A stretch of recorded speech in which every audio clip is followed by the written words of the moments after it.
नमस्कार, मैं शालिनी और आप देख रहे हैं केकेएन न्यूज, जो आपको निष्पक्ष सच्ची खबरें सबसे पहले केकेएन न्यूज पर मिलती है। ये देश नहीं मिटने दूंगा। ब्राजील में भी ऑपरेशन सिंदूर की धूम डांस के साथ हुआ पीएम मोदी का grand welcome.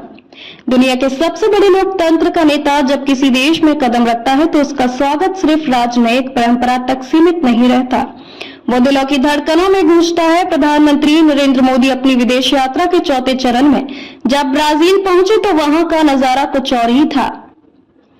Rio de Janeiro में प्रधानमंत्री मोदी का ऐसा भव्य स्वागत हुआ जिसे देखकर हर भारतीय का दिल गर्व से भर गया। लेकिन इस स्वागत में जो खास बात थी वो था ऑपरेशन सिंदूर पर आधारित रंगारंग कार्यक्रम।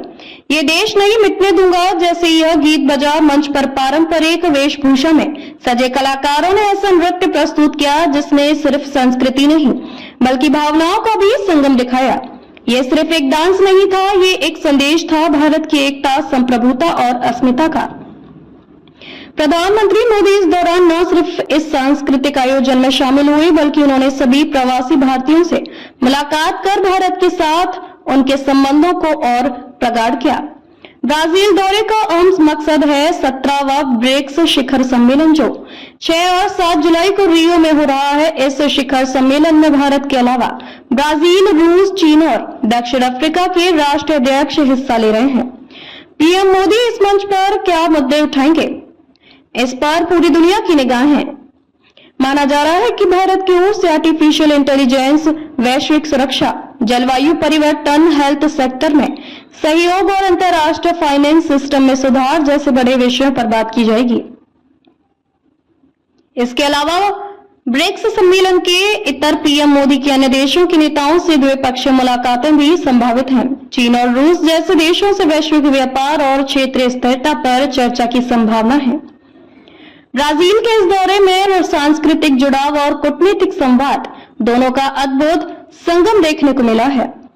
जहां एक तरफ ब्रिक्स में बड़े वैश्विक मुद्दों पर चर्चा हो रही है, वहीं दूसरी ओर भारतीय संस्कृति की गूंज ब्राजील की धरती पर महसूस की जा रही है। यह दिखाता है कि भारत की सॉफ्ट पावर आज वैश्विक कूटनीति का एक अहम हिस्सा बन चुकी है।